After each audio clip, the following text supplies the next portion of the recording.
ॐ शन्नो मित्रः शं वरुणः शन्नो भवत्वर्यमा शं न इन्द्रो बृहस्पतिः शं नो विष्णुरुक्रमः। नमो ब्रह्मणे नमस्ते वायो त्वमेव प्रत्यक्षं ब्रह्मासि त्वामेव प्रत्यक्षं ब्रह्म वदिष्यामि ऋतं वदिष्यामि सत्यं वदिष्यामि तन्मामवतु तद्वक्तारमवतु अवतु मामवतु वक्तारम् अवतु मामवतु वक्तारम्। वंदनीय मातृशक्ति, उपस्थित धर्म प्रेमी सज्जनों, आदरणीय पंडित जी, हम सभी लोग इस संसार में रहते हुए एक बात से निश्चित रूप से सहमत होते हैं कि संसार में रहने वाले प्रत्येक व्यक्ति की जो सुबह से शाम तक की भागदौड़ है वो केवल डायरेक्टली या इनडायरेक्टली सुख प्राप्ति के लिए है। इसको चाहें तो थोड़ा नीचे कर दीजिए, तो इसको नीचे कर देंगे तो वो कैप्चर कर लेगा, तो नीचे कर दीजिए और बिल्कुल नीचे कर दीजिए।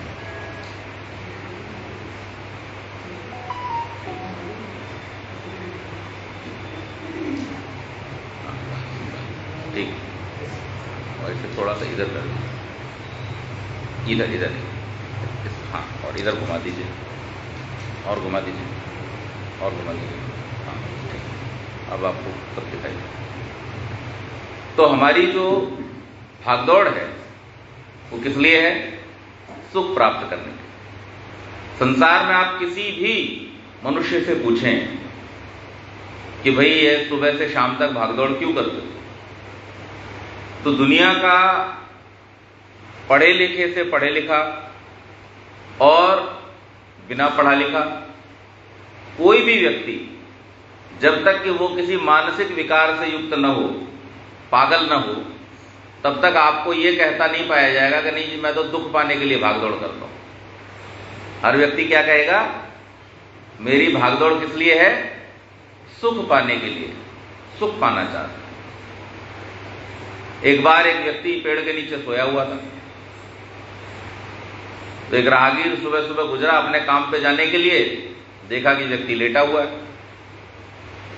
फिर शाम को जब अपने काम से वापस आ रहा था, फिर देखा वही आदमी वहीं लेटा हुआ है, उसी जगह लेटा हुआ है, उसी आसन में लेटा हुआ है। सोचा कहीं कुछ गड़बड़ तो नहीं है, बीमार तो नहीं है, किसी तरह की आवश्यकता तो नहीं है। पहुंच गया पास में, बोले भाई सुबह गया था, आपको देखा इधर लेटे हुए, अभी लौट के आया हूं, फिर भी आप यहीं लेटे हुए हो, कोई दिक्कत तो नहीं है, कोई परेशानी? बोले नहीं, कोई परेशानी नहीं है। बोले क्या कर रहे हो आप, क्यों यहां लेटे हुए, कुछ करते क्यों नहीं? बोले जी आराम कर रहे हैं। आराम कर रहे हैं? कुछ काम धंधा किया करो, कुछ करते हो? और नहीं जी आराम ही करते हैं। तुम क्या करते हो? बोले हम व्यापार करते हैं। बोले अच्छा, फिर व्यापार करके क्या करते हो? कि व्यापार से धन आता है। फिर धन कमा के क्या करते हो? बोले जब धन कमा लेते हैं तो उससे घर के सुख सुविधा साधन आ जाते हैं। बोले सुख सुविधा साधन आ जाते हैं, फिर क्या करते हो?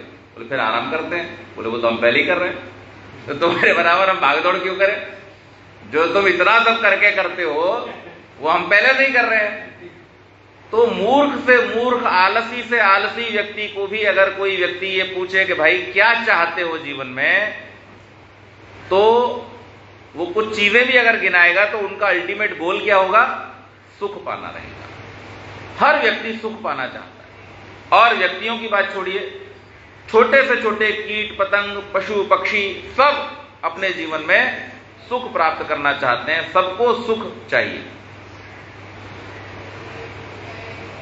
लेकिन मनुष्य को यह विचार करना आवश्यक है कि सुख चाहिए तो, लेकिन सुख प्राप्त कैसे होगा। जो भी हमें सुख चाहिए, जिस प्रकार का भी सुख हमें चाहिए, उस सुख की प्राप्ति के लिए हमको कुछ प्रयास करना पड़ेगा। वो प्रयास कैसा होना चाहिए, जो ये बात सीख लेता है वो अपने जीवन में सुखी हो जाता है। और आमतौर पर लोगों का जो जीवन है वो इसी जद्दोजहद में, इसी पशोपेश में, इसी संकल्प विकल्प में चला जाता है कि आखिर हमें सुख मिलेगा किस चीज से, ढूंढते रह जाते हैं और जीवन चला जाता है। जब जीवन का संध्या काल आता है, विचार करते हैं बैठ करके जीवन पर, क्या खोया क्या पाया, तो पता चलता है कि जो पाया वो खो दिया और जो पाया था उसे खोते रहे। यानी धन कमाने के लिए स्वास्थ्य खो दिया, शरीर खो दिया, आयु खो दी, और जब धन हमारे पास आया तब स्वास्थ्य चला गया, उसे बचाने के लिए धन खोते रहे। कुल मिलाकर के नतीजा जीरो। तो ये विचार हर व्यक्ति को समय पर रहते कर लेना चाहिए और अपनी जो संतानें हैं उनको ये बात सिखानी चाहिए कि हम अपने जीवन में सुख कैसे प्राप्त करें। और ये बड़ा सरल तरीका है। आज हम इसी को जानने का प्रयास करें। देखिए, एक छोटा सा प्रश्न मैं पूछूंगा आपसे। अगर हमें आम चाहिए तो हमें क्या करना पड़ेगा? आम का पेड़ लगाना पड़ेगा, आम का बीज बोना पड़ेगा। गेहूं चाहिए तो क्या करना पड़ेगा? गेहूं बोना पड़ेगा। सरसों चाहिए तो क्या करना पड़ेगा? अच्छा, सरल है, इसमें कोई बुराई नहीं। अगर सुख चाहिए तो क्या बोना पड़ेगा? सुख बोना पड़ेगा। सुख चाहिए तो सुख बोना पड़ेगा। अगर ईश्वर का प्रेम चाहिए तो क्या करना पड़ेगा? प्रेम ही बोना पड़ेगा। लेकिन यहां पर थोड़ी सी सावधानी आवश्यक है। जब कोई किसान किसी फसल को बोता है तो फसल को बोने से पहले वो सबसे पहले क्या काम करता है? अभी देखिए, आजकल वर्षा ऋतु के बाद में फसलों की बुवाई चालू होगी। जब फसलों की बुवाई चालू होगी तो सबसे पहले किसान क्या करता है? सबसे पहले जमीन को साफ करता है, जमीन को अपनी फसल के योग्य बनाता है। जब तक जमीन ठीक नहीं होगी तब तक हमारा डाला हुआ बीज हमको योग्य फल नहीं देगा। तो पहले क्या करेगा? जितना बारिश में कूड़ा करकट आकर के पानी के साथ में जमा हो गया, जितनी खरपतवार उग करके आ गई, उन सारी खरपतवार को, उस सारे कूड़ा करकट को हल चला करके वो क्या कर देता है? साफ कर देता है, शुद्ध कर देता है। हमारे ऋषियों ने हमें 10 हल दिए हैं। अब हल के 2 अर्थ होते हैं। एक तो हल जो खेत में चलाया जाता है, और दूसरा हल का मतलब क्या होता है? सल्यूशन। किसी भी समस्या का हल, सवाल का हल, यानी उसका सल्यूशन। तो 10 हल हमारे ऋषियों ने हमको दे दिए। किस रूप में? यम और नियमों के रूप में। अहिंसा, सत्य, अस्तेय, ब्रह्मचर्य, अपरिग्रह, ये यम है। शौच, संतोष, तप, स्वाध्याय और ईश्वर प्रणिधान, ये 5 नियम हैं। ये 10 मिलाकर के यम नियम रूपी हल हमारे पास में हमारे ऋषियों ने दिए। अब इन हलों से क्या होगा? इन हलों से हमारी जो मन की भूमि है वो कैसी हो जाएगी? तैयार हो जाएगी। अगर कोई व्यक्ति चाहे कि योग साधना करने बैठ जाए बिना यम नियम को जीवन में अपनाए हुए, तो यह होना संभव नहीं। अगर किसी प्रकार से वो बीज उग भी आया तो भी आपको जैसा फल चाहिए वैसा फल आपको प्राप्त नहीं होगा, और उसके साथ साथ जितना कूड़ा करकट जो उगाया है वो आपकी फसल को हानि पहुंचाता रहेगा।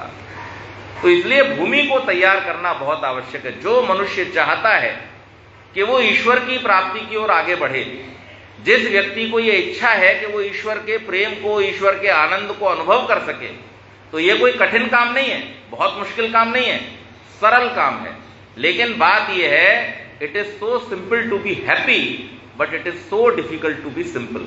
हम सिंपल नहीं हो पाते, हम सामान्य सरल नहीं हो पाते, और सरल न होने पाने के कारण से हमारी जो मन की भूमि है उसमें अहंकार का, काम का, क्रोध का, लोभ का, ईर्ष्या का, द्वेष का खरपतवार निरंतर उगता रहता है, और वो हमारी फसल को बढ़ने नहीं देता। सारी हमारी जो उर्वरा शक्ति है जमीन की, उसको कौन खा जाता है? खरपतवार खा जाता है। तो ये बहुत आवश्यक है कि हम अपने मन में चाहे प्रेम की, चाहे भक्ति की, चाहे सुख की, जैसी भी फसल बोना चाहते हैं, उस फसल को बोने के लिए पहले अपनी मन की जमीन को तैयार करें, और उसके बाद में हम फिर बीज बोएं, प्रेम का बीज बोएं, सुख का बीज बोएं। और बीज बो करके फिर क्या करता है किसान? छोड़ देता है पकने तक? नहीं, जब तक फसल तैयार नहीं हो जाती तब तक वो निरंतर उसकी क्या करता है? देखभाल करता है, निरंतर अभ्यास पूर्वक उसकी देखभाल करता है। देखभाल नहीं करेगा तो क्या होगा? कीड़ा लग जाएगा, जो इधर उधर की घास फूस उगाएगी वो फसल को खराब कर देगी, पशु घुसाएंगे वो पशु उस फसल को खराब कर देंगे। तो आपको अपनी फसल की क्या करनी पड़ती है? निगरानी करनी पड़ती है, देखभाल करनी पड़ती है। जो मन में हमारे भक्ति की, श्रद्धा की, प्रेम की फसल जो हम उगाते हैं, उसमें भी क्रोध आ जाता है ना। जब भी सामने कोई ऐसी बात होते देखते हैं जो हमें पसंद नहीं है, यहां मैं सही गलत शब्द का प्रयोग नहीं करूंगा, क्योंकि बहुत सारे लोगों को सही बात पे भी गुस्सा आता है, बहुत सारे लोगों को गलत बात पे गुस्सा आता है। तो कुल मिलाकर के लबोलबाब ये है कि किस बात पे गुस्सा आता है? जो हमें पसंद नहीं है। तो हमारे मन के अनुकूल जब कोई बात सामने होती हुई हमें नहीं दिखती है तो हमें क्रोध उत्पन्न होता है, और वो क्रोध जो हमारे मन में उत्पन्न होता है, उस क्रोध के कारण से सारी हमारी जो श्रद्धा, भक्ति, संस्कार, प्रेम सब भाग जाता है। श्री कृष्ण ने भी यही कहा है, क्रोधात् भवति सम्मोह, सम्मोहात् स्मृति विभ्रम, स्मृति भ्रंशात् बुद्धिनाश, बुद्धिनाशात् प्रणश्यति। तो जो व्यक्ति के मन में जब क्रोध उत्पन्न होता है तो इस पागलपन सवार हो जाता है, और उस पागलपन के कारण से व्यक्ति को यह एहसास नहीं रहता, यह समझ नहीं रहती कि वो क्या कर रहा है, क्या कह रहा है, किससे बात कर रहा है। तो इसलिए इन पशुओं को अपने खेत में आने से हमें रोकना होगा। ये पशु अगर घुसाए तो फसल को खराब कर देंगे। और स्वाध्याय रूपी खुरपी के माध्यम से, स्वाध्याय क्या है? खुरपी। खुरपी क्या करती है? जो घास उगाई है, खरपतवार, कूड़ा करकट उगाया है, उस मिट्टी को पलट देती है। हमारे मन में भी निरंतर उगता रहता है। आज हम ये बात सुनकर के यहां से जाएंगे, यहां से जब घर पहुंचेंगे, घर में एक दिन तक हो सकता है बहुत अच्छे से प्रभाव रहेगा, याद रहेगी बात, दूसरे दिन से फिर हमारी दिनचर्या चालू हो जाएगी। इसीलिए क्या कहा ऋषियों ने? स्वाध्यायान मा प्रमद, स्वाध्याय में कभी भी प्रमाद नहीं करना चाहिए। क्यों? क्योंकि स्वाध्याय ही वो टूल है, वो उपकरण है जिसके माध्यम से हमारे मन की जो धरा है, जो मिट्टी है, वो मिट्टी सदैव कैसी रहती है? साफ सुथरी बनी रहती है। उसको हम बार बार जब पलटते रहते हैं, क्या होता है जब स्वाध्याय करते हैं? स्वाध्याय करते समय जब हम पढ़ते हैं किसी विद्वान की बात को, किसी ऋषि की बात को, वेद की बात को जब पढ़ते हैं तो पढ़ करके हम उस पर विचार करते हैं, मन में चिंतन करते हैं। और मन कैसे चिंतन करता है? उलट पलट करके चिंतन करता है। संकल्प विकल्पात्मकम मनः, वो संकल्प और विकल्प करता है। जो बात आपने पढ़ी है उसके बारे में मन में दो विचार सदैव उठेंगे, ये बात मैं जीवन में अपना लूं, क्या मेरे लिए ये बात फिट बैठती है? अच्छा, मेरे लिए फिट बैठती है तो कौन से क्षेत्र में फिट बैठती है? व्यवसायिक क्षेत्र में फिट बैठती है या मेरे व्यक्तिगत जीवन में फिट बैठती है? ये ऊहापोह संकल्प विकल्प जो है वो कहां होता रहता है? हमारे मन में चलता रहता है। तो इस मन की उर्वरा मिट्टी को उलटने पलटने का काम कौन करता है? स्वाध्याय करता है। नवीन नवीन विद्याओं को प्राप्त करने के लिए, ज्ञान को प्राप्त करने के लिए व्यक्ति को सदैव तत्पर रहना चाहिए। तो स्वाध्याय रूपी उपकरण से हम क्या करें? अपनी मिट्टी को पलटते रहें, जिससे उसमें गड़बड़ न होने पाए। और जब इस प्रकार से हम देखभाल करेंगे, फिर पानी और खाद लगाएंगे। पानी और खाद किसकी लगेगी? देखो जी, पानी और खाद भी जरूरी है ना। फसल में मिट्टी बहुत बढ़िया तैयार थी, खुरपी लेकर के आप लगे भी रहे उसको साफ सुथरा करने में, लेकिन पानी खाद समय पर न दिया तो भी क्या हो जाएगा? फसल आपकी बिगड़ जाएगी तो फसल को रक्षा करने के लिए, उसको बचाने के लिए पानी खाद देना भी आवश्यक है। और वो पानी खाद किसका होता है? तप का पानी और खाद आपको देना पड़ता है। कोई व्यक्ति बहुत सारे ग्रंथों को पढ़ता रहे, बैठा बैठा बैठा बैठा बैठा, ये भी तप है वैसे, लेकिन इस प्राप्त किए हुए ज्ञान को न तो वो अपने जीवन में अप्लाई करे और ना ही दूसरों को इसके लिए प्रेरित करे, तो ऐसा प्राप्त किया हुआ ज्ञान भी धीरे धीरे समाप्त हो जाता है, नष्ट हो जाता है। तो आवश्यकता क्या है? ज्ञान की तो परिभाषा ही है कि जो निरंतर प्रवाहित होता रहता है, जो निरंतर आगे बढ़ता रहता है, जिसकी प्रक्रिया ही आगे बढ़ने से चलती है, ऐसी विद्या को ज्ञान कहा जाता है। इस विद्या को, इस ज्ञान को प्राप्त करने के बाद में जिसने केवल अपने पास तक रख लिया, वो व्यक्ति उसका ठीक उपयोग नहीं कर सकता है और मनचाही फसल प्राप्त नहीं कर सकता है। उसको क्या करना होता है? उसको उस प्रवाह के साथ में जुड़ जाना होता है जो हमारे ऋषियों ने हमको परंपरा दी है। और इसीलिए नियमों में तप को भी बहुत महत्वपूर्ण स्थान दिया गया है, संतोष को बहुत महत्वपूर्ण स्थान दिया गया है। तो संतोष की खाद, शुचिता और तप रूपी जल जब हम अपनी फसल को देते हैं तो उससे फिर हमारा फल बढ़िया पक करके तैयार होता है। अब यहां संतोष क्यों आवश्यक होगा? कभी कभी ऐसा भी होता है कि आपने पूरे समय पुरुषार्थ करके, मेहनत करके अपनी फसल को बढ़िया तैयार कर लिया, लेकिन जब आपका बीज पक करके तैयार खड़ा था, उसी समय पे बारिश हो गई। हो जाती है कभी कभी, किसानों की खबरें सुनते रहते हैं हम टेलीविजन पे। क्या होता है? फसल पक के तैयार खड़ी थी, असमय वर्षा हो गई और उस अऋतु की वर्षा, असमय की वर्षा होने के कारण से वो फसल जो थी वो खराब हो जाती है। वो बीज जो था वो पड़ा पड़ा खेतों में सड़ जाता है, गिर पड़ता है। आम लगे हुए थे, बड़े बढ़िया पेड़ों पे लगे हुए थे, और जोर की आंधी चलती है, सारे आम अधकच्चे ही जमीन पे गिर पड़ते हैं, पूरी फसल नष्ट हो जाती है। तो ऐसे समय में क्या करेगा? जो व्यक्ति अपने जीवन में संतोषी प्रकृति का नहीं होगा, वो दुखी हो जाएगा, परेशान हो जाएगा। कई बार तो इतने परेशान हो जाते हैं लोग कि अपनी जीवन लीला ही समाप्त कर देते, सोचते हैं इससे छुट्टी मिल जाएगी, लेकिन वास्तव में तो छुट्टी मिलने वाली है नहीं। संतोष से आपको छुट्टी मिलेगी। संतोष एक ऐसा बढ़िया कार्य है, अगर उसे हमने अपने जीवन में अपना लिया तो हमें हमारे जितने भी दुख हैं उन सब से छुट्टी मिल जाएगी। ऋषि दयानंद इस बात को ऋग्वेदादि भाष्य भूमिका में इतने अच्छे ढंग से लिखते हैं। वो लिखते हैं कि संतोष का सुख ही मोक्ष का सुख है। अब आप सोचिए, संतोष का सुख ही मोक्ष का सुख है, अर्थात मोक्ष में क्या होता है? हम मुक्त हो जाते हैं। किससे मुक्त हो जाते हैं? फल की इच्छा से मुक्त हो जाते हैं। श्री कृष्ण अर्जुन को यही समझा रहे हैं। यह एक बहुत बड़ी टेक्निक है हमारी संस्कृति की, वैदिक संस्कृति की, ऋषियों की संस्कृति की। और इस टेक्निक को जो व्यक्ति अपने जीवन में सीख लेता है वो सुख प्राप्त करता है। क्या टेक्निक है? वो टेक्निक है कर्मण्येवाधिकारस्ते मा फलेषु कदाचन। अरे भाई, तुम्हारा जो कुछ भी अधिकार है वो किस पर है? कर्म पर है। काम करने में तुम स्वतंत्र हो, अपना कर्म करने में तुम स्वतंत्र हो। अपने कर्म को अच्छे प्रकार से करो, टाल मटोल करके करो, मत करो, ये तुम्हारे हाथ में रहेगा।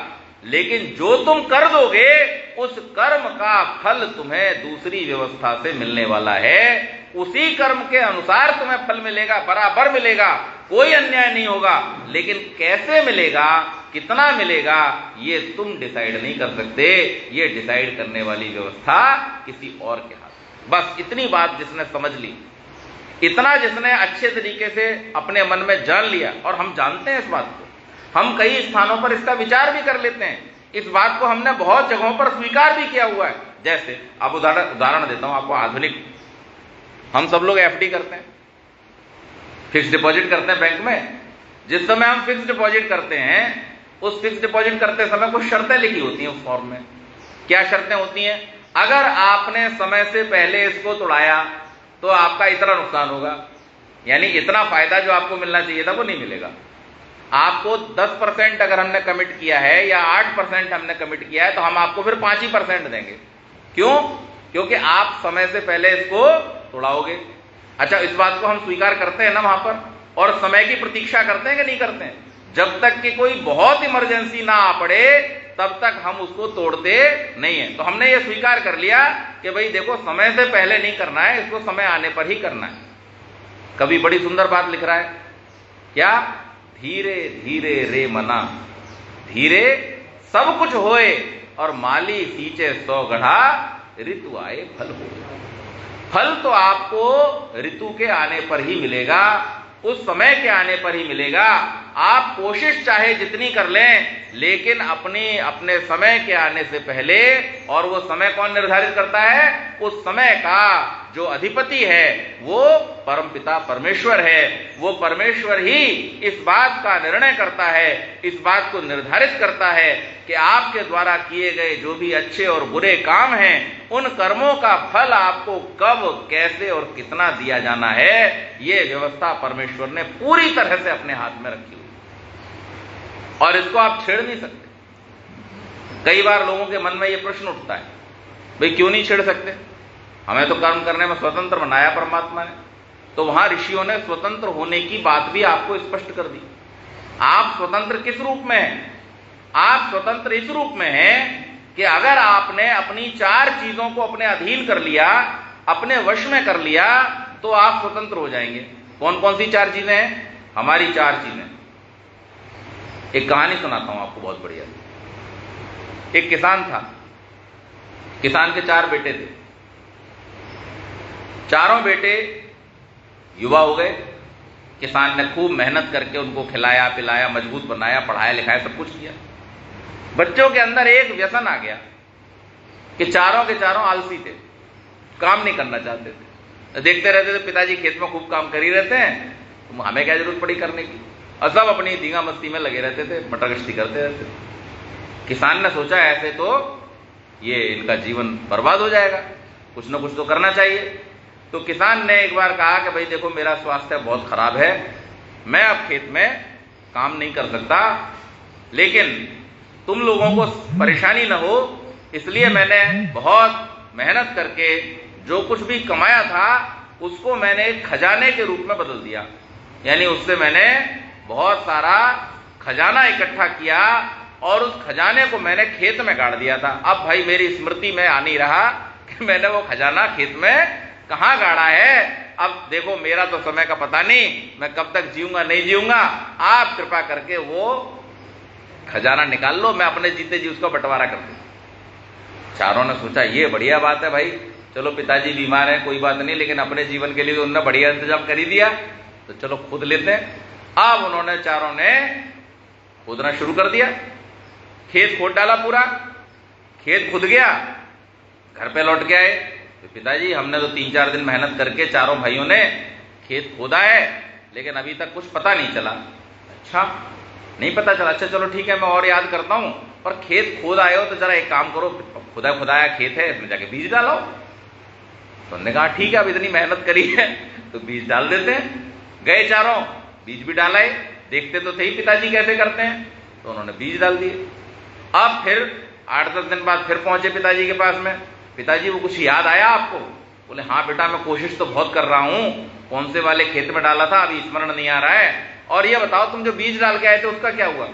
बोले हाँ, अब तो धीरे धीरे थोड़े थोड़े किल्ले फूटने लगे हैं। बोले अच्छा, पानी वानी लगाया कि नहीं? नहीं, पानी तो नहीं लगाया। बोले पानी लगाया हो, भाई किल्ले फूट रहे हैं तो उनको पानी भी लगा दो, उसमें क्या है, तब तक हो सकता है मुझे ध्यान में आ जाए। तो पानी भी लग गया। ऐसे होते होते होते होते एक काम बताता गया और फसल पक करके बढ़िया तैयार हो गई। और ये चारों भी अपने पूरी तैयारी में कि अब तो हमें खजाना मिलने वाला है, खजाना मिलने वाला है, हो गए। पिताजी ने कहा बेटा देखो, एक बार और खोद के देखेंगे, अब एक काम करो, फटाफट इसे काट लो, जो तैयार हो गया है इसको काट लो, और फिर अपन दोबारा से एक बार खुदाई करेंगे। अब मुझे ध्यान आ रहा है कहीं ना कहीं कुछ तो है, कर लो। ठीक है जी, काटा फटाफट, और काट करके जाके उनने कहा बाजार में इसको बेचाओ। बेचा, बढ़िया धन आ गया।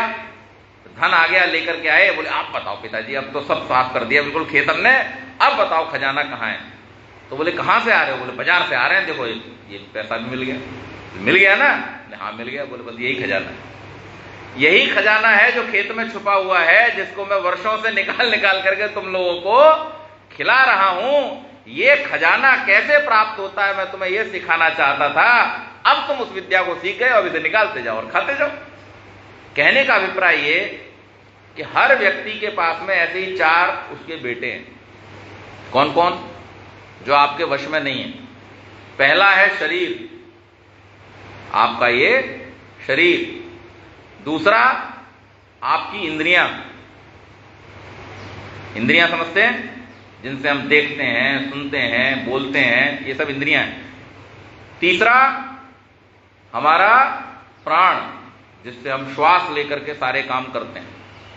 और चौथा हमारा अंतःकरण, जिसमें 4 भाग फिर से होते हैं, मन, बुद्धि, चित्त, अहंकार।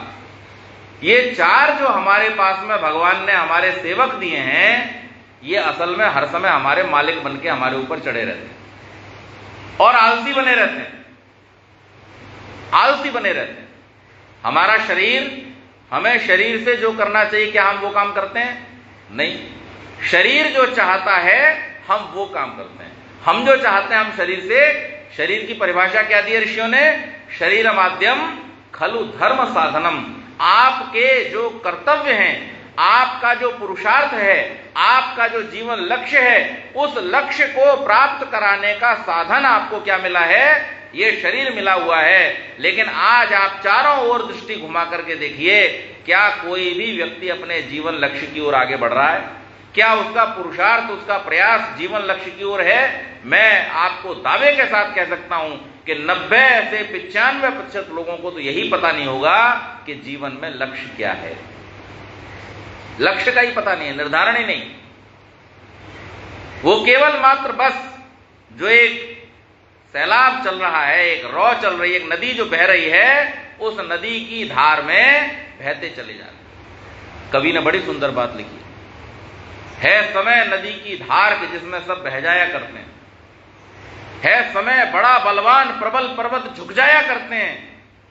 अक्सर दुनिया के लोग समय में गोते खाया करते हैं, लेकिन कुछ ऐसे होते हैं इतिहास बनाया करते हैं। तो जो समय की धारा के विरुद्ध चलना जानता है, जो समय की धारा को अपने अनुकूल मोड़ना जानता है, वो व्यक्ति अपने जीवन में अपने जीवन लक्ष्य को प्राप्त कर सकता है। और जो लोग बस होता आ रहा है, हरिवंश राय बच्चन जी कविता गाया करते थे बड़ी अच्छी, जीवन की आपा धापी में कब वक्त मिला कुछ देर कहीं पर बैठ कभी ये सोच सकूं, जो किया कहा माना उसमें क्या बुरा भला।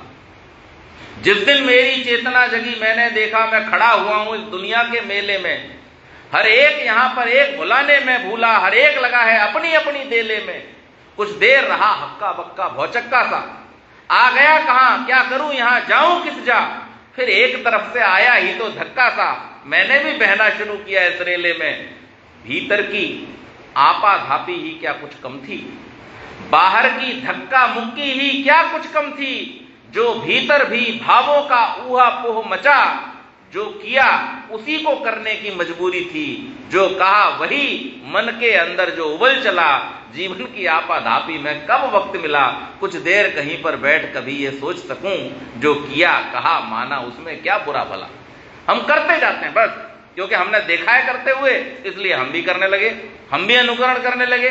कुछ लोग सही अनुकरण करने लगे, कुछ अंधा अनुकरण करने लगे, लेकिन उस किए जाने पर हमने कभी भी विचार नहीं किया है। लेकिन जो व्यक्ति अपने जीवन में विचार पूर्वक अपने जीवन लक्ष्य को निर्धारित करके और उसकी प्राप्ति के लिए अपने शरीर के द्वारा पुरुषार्थ करता है, उसका ये शरीर उसका वो बेटा बनता है जो उसको कमा के देने वाला होता है। और इसी प्रकार से हमारी इंद्रियों ने देखा बड़ी सुंदर वस्तु है, ये तो मेरे पास होनी चाहिए। इंद्रियों ने देखा बड़ी बढ़िया सुगंध आ रही है, ये पदार्थ तो मुझे मिलना चाहिए, इसका स्वाद बहुत अच्छा है, इसका भंडार तो मेरे घर में ही होना चाहिए। जो हमें अच्छा लग जाए, इंद्रियों के वशीभूत होकर के हम उन सारी चीजों को अपने पास इकट्ठा करना चाहते हैं। लेकिन हमारा हल क्या था? हमारे हल में एक हल था अपरिग्रह का। अपनी आवश्यकता से अधिक कभी भी इकट्ठा करने का प्रयास मत करना, क्योंकि ये तुम्हें लपेट लेगा, फंसा लेगा। इसलिए जिसने अपनी इंद्रियों को अपने साधन के रूप में उपयोग किया है कि मुझे अपने जीवन लक्ष्य की प्राप्ति के लिए जो देखना है उसे मैं आंखों से देखूं। भद्रम कर्णेभिः शृणुयाम देवा भद्रम पश्येमाक्षभिर्यजत्राः। अरे भगवान, ये कान जो तुमने मुझे दिए हैं, ये आंखें जो सुंदर तुमने मुझे दी हैं, इन कानों के द्वारा मैं अच्छा अच्छा सुनूं, इन आंखों के द्वारा अच्छा अच्छा देखूं, और जो कुछ भी कल्याणकारी है उस कल्याणकारी को अपने जीवन में प्राप्त करने का प्रयास करूं। इन इंद्रियों को जिसने अपने वश में कर लिया तो ये उसका दूसरा वो बेटा बनती हैं जो इसकी फसल को निरा गुड़ा करके तैयार करते हैं। और तीसरा हमारा प्राण। मुल्ला नसीरुद्दीन से पूछा गया, भाई 120 साल की उम्र, इतनी बढ़िया चुस्ती फुर्ती आपके शरीर में, आखिर इसका राज क्या है? तो मुल्ला जी बोले, मैं सांस लेता रहता हूं। तो सब लोग बड़ी जोर से हंस पड़े, तो सांस लेता रहता हूं, ये क्या बात हुई? सांस नहीं लेगा तो आदमी मर जाएगा। लेकिन मुल्ला जी की बात में बड़ा जोर था। उन्होंने उसको समझाया, फिर बोले, देखो आप सबकी सांस आती जाती है और मैं सांस लेता हूं। सांस के आने जाने में और सांस के लेने छोड़ने में फर्क होता। हम लोग इसको क्या कहते हैं? प्राणायाम कहते हैं। अपने प्राण को अपने वश में करने के लिए जो व्यक्ति प्रयास को जोड़ देता है, अपने पुरुषार्थ को उसके साथ में जोड़ देता है और उस प्राण को अपने जीवन में इसलिए धारण करता है कि जब तक ये प्राण शक्ति मेरे पास रहेगी मैं अपने जीवन लक्ष्य की ओर अच्छी प्रकार से आगे बढ़ सकूंगा। जब तक ये प्राण शक्ति मेरे वश में रहेगी तब तक मैं अपने अंतःकरण को अपने वश में रख सकूंगा। जब तक ये प्राण शक्ति मेरे साथ में रहेगी तब तक मैं अपनी इंद्रियों को अपने वश में रख सकूंगा। जो इस विद्या के साथ में अपने आप को जोड़ करके और इस प्राण को अपने पुत्र के रूप में, अपने सेवक के रूप में अपने कंट्रोल में रखता है, वो व्यक्ति वास्तव में स्वतंत्रता का आनंद ले सकता है। और जिसको हर समय बीमारी लगी हुई है, जिसको 4 कदम चलने में सांस फूल रही है, ऐसा आदमी भला क्या आनंद लेगा? तो इसलिए हर व्यक्ति को यह चाहिए कि अपने इस बेटे को भी अपने कंट्रोल में रखे। और कैसे कंट्रोल में रखेंगे? कंट्रोल में रखने का एक ही तरीका है, आप उस पर ध्यान रखिए। अपना संतान को अगर हमें अपने कंट्रोल में रखना हो, सुधारना हो, तो हम क्या करते हैं? उस पर निगाह रखते हैं कि नहीं रखते हैं? इसी प्रकार से अपने प्राण पर, अपनी इंद्रियों पर, अपने शरीर पर जो व्यक्ति निगाह रखता है, जो व्यक्ति उनके ऊपर ध्यान देता है, वो उनको अपने वश में रख पाता है।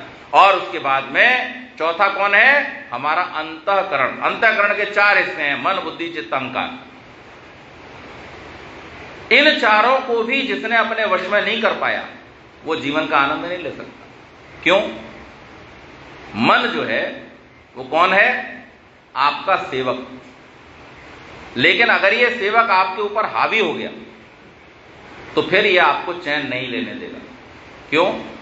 क्योंकि मन की इच्छाएं जो हैं उनका कोई अंत नहीं होता। और इस संसार में दुखी होने का केवल एक कारण है व्यक्ति का, केवल एक कारण।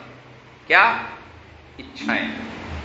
जैसे ही हमारी इच्छाएं हमारे पुरुषार्थ से आगे बढ़ जाती हैं, when our expectation exceed our efforts, हमें दुखी कर देती हैं। और जब तक हमारी इच्छाएं हमारे पुरुषार्थ के नियंत्रण में रहती हैं तब तक व्यक्ति सुखी रहता है। आपने काम तो किया इतना सा, लेकिन आपकी इच्छा क्या है कि अब सब मुझे मिल जाए। विद्यार्थी ने पढ़ाई तो करी कितनी? थोड़ी सी, लेकिन चाहता है कि मैं टॉप कर जाऊं। होगा ऐसा? नहीं हो सकता। और फिर क्या होगा? रिजल्ट कार्ड देख करके झूठ मूठ का दुखी होगा। वो भी जानता है पढ़ाई तो मैंने की नहीं थी, उसको सब मालूम है। उसे ये पता भी अच्छी तरह से कि जब मैंने पढ़ाई नहीं करी, जब मैंने अच्छे प्रकार से मेहनत नहीं करी, जब मैं परीक्षा में कुछ करके नहीं आ पाया, तो फिर मेरा रिजल्ट क्या आने वाला है, ये सबसे पहले अगर किसी को पता होता है तो वो स्वयं विद्यार्थी को होता है। लेकिन फिर भी झूठ मूठ का नाटक करता, अरे मैंने तो बड़ा अच्छा किया था लेकिन फिर भी मुझे पता नहीं कोई दुर्भाग्य ही है जिसके कारण से ऐसा हुआ हो। लेकिन हमारा भाग्य भी अंततोगत्वा कहां से बनता है? हमारे पुरुषार्थ से ही हमारा भाग्य बनता है। जो आज हम करते हैं कल वो हमारे सामने आ जाता है। यही कर्म प्रारब्ध बन जाता है और यही प्रारब्ध जब फलित होता है तब वो हमारा भाग्य बन जाता है। तो ये भाग्य कहीं और से नहीं आ रहा, हमारे पुरुषार्थ से ही आ रहा है। तो जो व्यक्ति अपने मन को वश में कर लेता है, और मन को वश में करने का तरीका क्या बतलाया कि अपनी इच्छाओं को जो नियंत्रित कर लेता है, उस व्यक्ति का मन उसके वश में आ जाता है। आप अपनी इच्छाओं को अपने पुरुषार्थ के साथ में जोड़ दीजिए, बस आपको करना इतना है। जैसे कार के अंदर बहुत सारी चीजें हमारे साथ चलती हैं। एक हम एक्सीलरेटर पे पैर रखते हैं, उसी पैर को हम ब्रेक पे भी इस्तेमाल करते हैं, एक पैर को हम क्लच पे रखते हैं, हाथ को हम स्टीयरिंग पे रखते हैं, निगाह को सामने दृश्य पर रखते हैं। ये सारी की सारी हमारी इंद्रियां एक साथ काम कर रही होती हैं। इन सबको जोड़ने वाला कौन है? इन सबको एक साथ जोड़ने वाला हमारा मन है। उस मन के साथ में इनके तार बंधे हुए हैं। बस इन मन के साथ बंधे हुए तारों से क्या बात बताइए, कोई व्यक्ति कार ड्राइव करते समय ये इच्छा करता है कि मेरा स्पीडोमीटर तो मुझे बता रहा है कि मेरी स्पीड 80 होनी चाहिए, लेकिन मैं दौड़ूं 150 की स्पीड पे। ऐसा कोई करता है? नहीं करता। किसी के मन में ये विचार नहीं आता, अरे मेरी स्पीड अगर 80 दिखा रहा है मेरा मीटर, तो मैं 80 की ही स्पीड से चलूंगा। इसी प्रकार से हम जब अपने मन को ये समझाने में सफल हो जाते हैं कि जितना पुरुषार्थ हम करेंगे उतना ही हमको फल मिलने वाला है, तो फिर हम अपने पुरुषार्थ की गति को बढ़ाते हैं। और जब हमारे पुरुषार्थ की गति बढ़ जाती है, हमारी इच्छाएं नियंत्रित हो जाती हैं, तब हमारा मन हमारे अनुकूल चलने वाला होता है, और ये मन फिर हमें सुख ही सुख प्रदान करता है। मन से ही रीति प्रीति, मन से ही शांति गीत, मन से ही कपट द्वेष दंगा है, और मन यदि मरीज तो लजीज कोई चीज नहीं, मन यदि चंगा तो कठौती में ही गंगा है। व्यक्ति झोपड़ी में रह करके भी प्रसन्न रह सकता है, और महलों में रह करके भी बेचैन रह सकता है। ये केवल और केवल उसके मन की स्थिति पर निर्भर करता है। तो हर व्यक्ति को ये विचार करना चाहिए कि क्या मेरा मन मेरे वश में है, क्या मेरे मन के ऊपर मेरा नियंत्रण है, क्या मैं जो चाहता हूं मेरा मन वो काम करता है, उस काम में लगता है या नहीं लगता है। कोई बच्चा ऐसा नहीं होता छोटे पे कि जिस बच्चे का मन स्वयं पढ़ाई में लगता हो, लेकिन माता पिता बार बार क्या कहते हैं, बेटा पढ़ो, पढ़ने से उन्नति होगी, पढ़ने से विद्यावान बनोगे, ज्ञानवान बनोगे, सम्मान मिलेगा।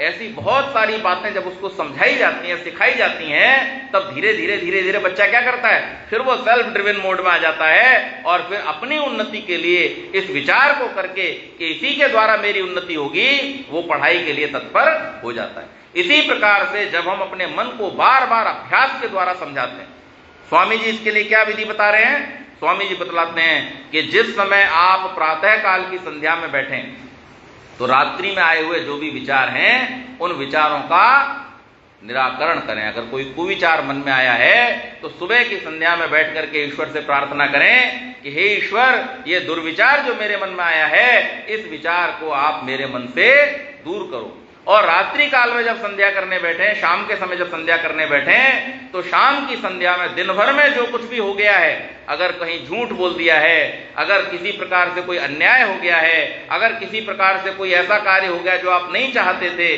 तो ऐसे सभी कार्यों का विचार करके उनको निर्मूल करने का प्रयास अपने सायंकाल की संध्या में, प्रीति जी भजन में कह रही थी कि संध्या और हवन प्रत्येक व्यक्ति को प्रतिदिन करना चाहिए। इससे क्या होता है, हमारा परिमार्जन होता रहता, हमारा शुद्धिकरण होता है।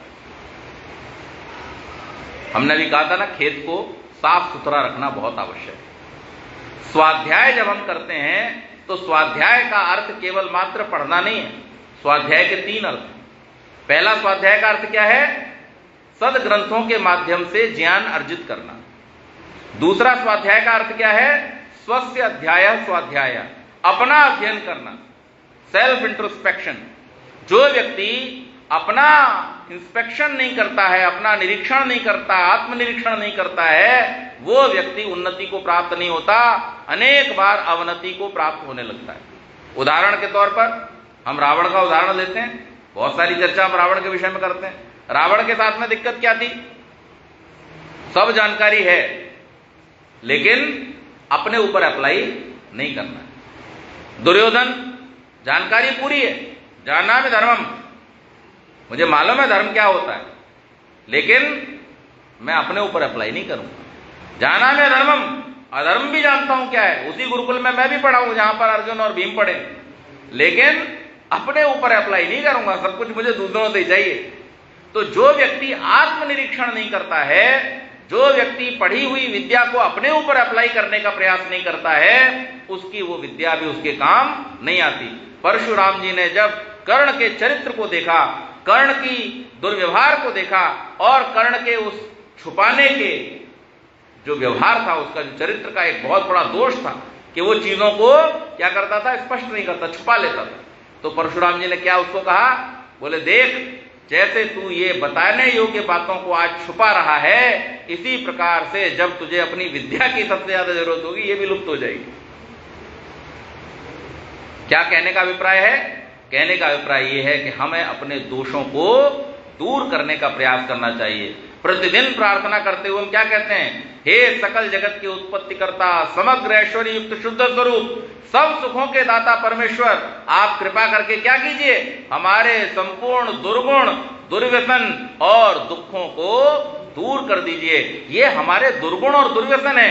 हमारे दुर्गुण और दुर्व्यसन क्या है? आलस्य हमारा दुर्गुण दुर्व्यसन है, झूठ बोलने की प्रवृत्ति हमारा दुर्गुण दुर्व्यसन है, बेईमानी करना हमारा दुर्गुण दुर्व्यसन है, अपने कर्तव्य का पालन न करना हमारा दुर्गुण दुर्व्यसन है, स्वाध्याय न करना हमारा दुर्गुण दुर्व्यसन है। इन सारे दुर्गुण दुर्व्यसनों को हम अपने जीवन से दूर करें और जो कुछ भी कल्याणकारक, यहां पर यह नहीं कहा अच्छा लगने वाले, क्या कहा, कल्याणकारक, अर्थात जिनसे हमारा कल्याण होता है, वो चाहे हमें पसंद हो अभी या न हो, लेकिन जो हमारे लिए कल्याणकारक हैं, उन गुण कर्म स्वभावों को आप हमें प्राप्त कराइए।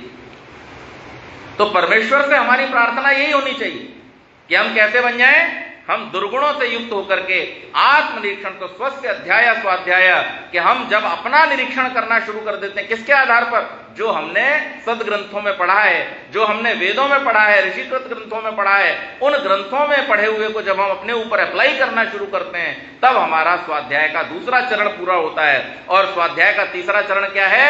ब्रह्म का चिंतन करना, परमेश्वर का चिंतन करना। परमेश्वर का चिंतन करना क्यों आवश्यक है? परमेश्वर के बारे में विचार करना क्यों आवश्यक है? इसलिए आवश्यक है क्योंकि जब हम परमेश्वर का चिंतन करते हैं, परमेश्वर की स्तुति, प्रार्थना और उपासना करते हैं, तब उससे हमारे जीवन की उन्नति होती है। किस रूप में? स्तुति का फल यह होता है कि जिन जिन गुणों को हम परमेश्वर के गाते हैं, परमेश्वर के जिन जिन गुणों का हम बार बार वाचन करते हैं, अनुवाद करते हैं, उन सब गुणों में हमारी धीरे धीरे क्या हो जाती है? प्रीति हो जाती है, हमारा प्रेम उन गुणों में होता है। और जितना जितना हमारा प्रेम होता है, उतना उतना उन्हें अपनाने की हमें इच्छा होती है। वो सद्गुण स्वयं हमारे जीवन में आने लगते हैं जब हम परमेश्वर के गुणों को बार बार बोलते हैं, दोहराते हैं। और प्रार्थना करने से क्या होता है? प्रार्थना करने का फल ऋषि दयानंद लिखते हैं, उससे निरभिमानता आती है कि जो अहंकार रूपी महान दोष हमारे अंदर है, जिसके कारण से मनुष्य का संपूर्ण व्यक्तित्व नष्ट हो जाता है, उस अहंकार रूपी दोष से अगर हम बचना चाहते हैं तो हमें क्या करना होगा? हम प्रतिदिन परमेश्वर के सामने बैठ करके प्रार्थना करें। प्रार्थना करने से हमारे अंदर अहंकार समाप्त होता रहता है। और तीसरा क्या होता है? उपासना जब हम करते हैं तो बड़ी सुंदर बात ऋषि ने लिखी है कि जैसे शीत से आतुर व्यक्ति को अग्नि के समीप आने पर उसका शीत निवारण हो जाता है, इसी प्रकार से जन्म जन्मांतर के दुखों से फंसा हुआ आकुल व्याकुल ये जीवात्मा जब उस परमात्मा के निकट जाकर के बैठता है, तो उस आनंद घन की जरा सी छाया मिलते ही इसके समस्त दुखों का निवारण हो जाता है। और हम चाहते क्या? यहीं से तो हमने कहानी शुरू की थी कि हमारे जीवन की सारी भागदौड़ काहे के लिए है? सुख पाने के लिए। तो सुख पाने के लिए अरे हम रिटेलर की बजाय हमारे पास में अगर होलसेल का डीलर हो तो हम उसके पास जाते हैं, और होलसेल के डीलर के साथ साथ अगर हमारे घर के पास में फैक्ट्री हो तो भैया कौन डीलर के पास जाता, कौन रिटेलर के पास जाता? फिर सब कहते हैं अभी तो फैक्ट्री आउटलेट से ही माल उठा लो, जो फैक्ट्री से मिलेगा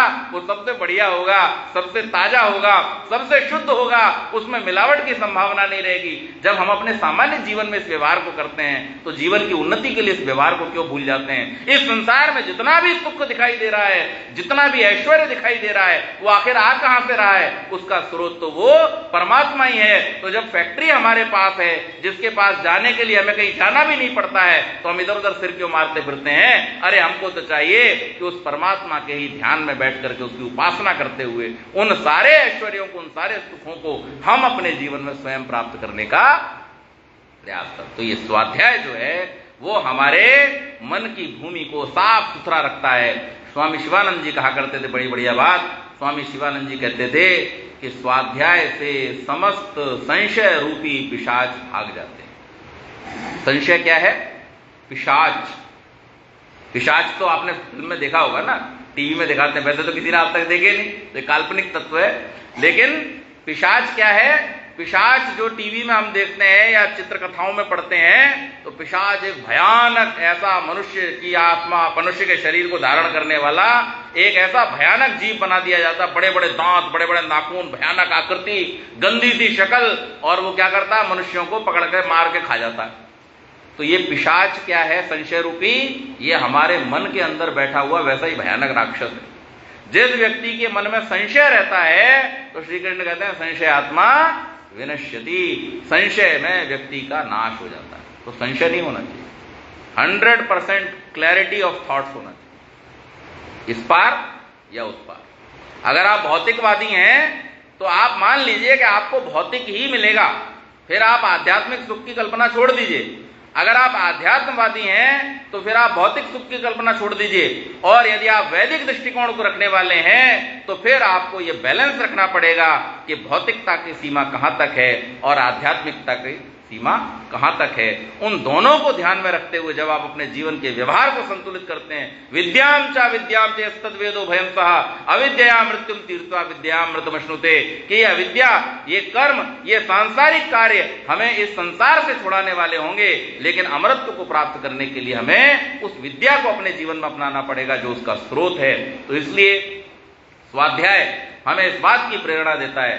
तो हम अपने मन को, अपनी बुद्धि को निश्चयात्मक करने के लिए, अपनी बुद्धि को व्यवसायत्मक करने के लिए और अपनी बुद्धि को पवित्र करने के लिए क्या करें अपने जीवन में? कि हम स्वाध्याय करें, और उस स्वाध्याय से हमारी बुद्धि कैसी हो जाएगी? दृढ़ हो जाएगी। महर्षि दयानंद सरस्वती को जीवन में कितने प्रलोभन मिले, महर्षि दयानंद सरस्वती को जीवन में कितने भय दिखाए गए और कितने प्रकार से उनको प्रताड़ित करने का प्रयास किया गया, लेकिन उसके बावजूद भी वो अपने मार्ग से हटे नहीं। शंकराचार्य के जीवन में इसी प्रकार से अनेक बार उनको प्रताड़ित भी किया गया, उनको डराया धमकाया भी गया और यहां तक कि उनको विष भी दे दिया गया, लेकिन उसके बावजूद भी वो अपने मार्ग से हटे नहीं। और एक नहीं, अनेक ऋषियों की, महर्षियों की, राजाओं की, महाराजाओं की एक श्रृंखला हमारे इतिहास में है कि जिसको हम अगर देखना शुरू करें तो हमें पता चलता है कि इन समस्त महापुरुषों ने अपने जीवन में जो दृढ़ निश्चय लिए थे, उन दृढ़ निश्चयों को लेकर के लगातार वो चलते रहे और अपने जीवन को उन्होंने महान बनाया, कृतकृत्य किया। तो इसलिए हम भी क्या करें?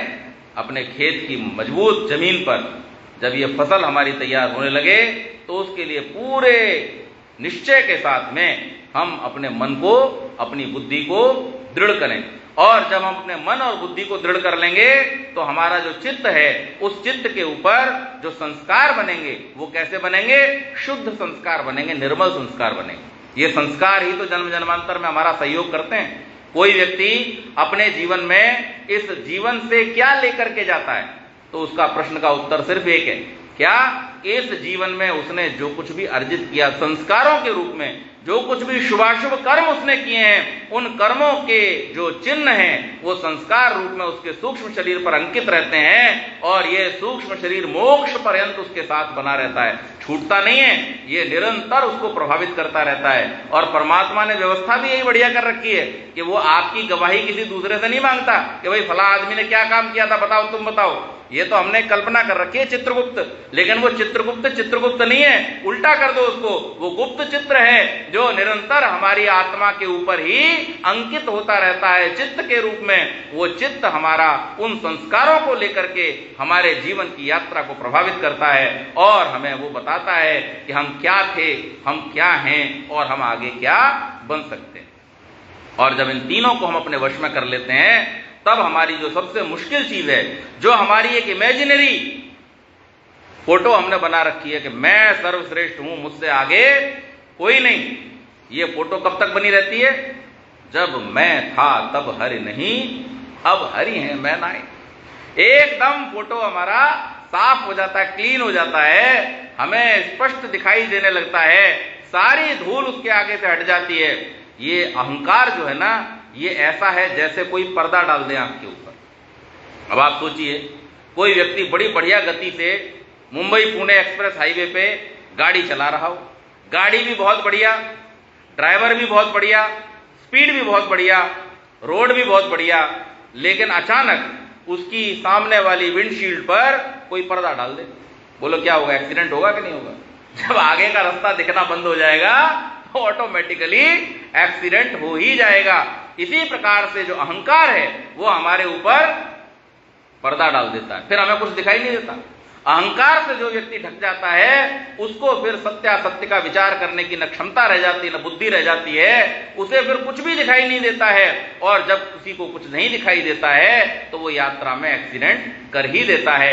इसलिए इन तीनों को वश में करते हुए जब हम अपने अहंकार को अपने वश में कर लेते हैं तो इन चारों के वश में हो जाने से कौन कौन?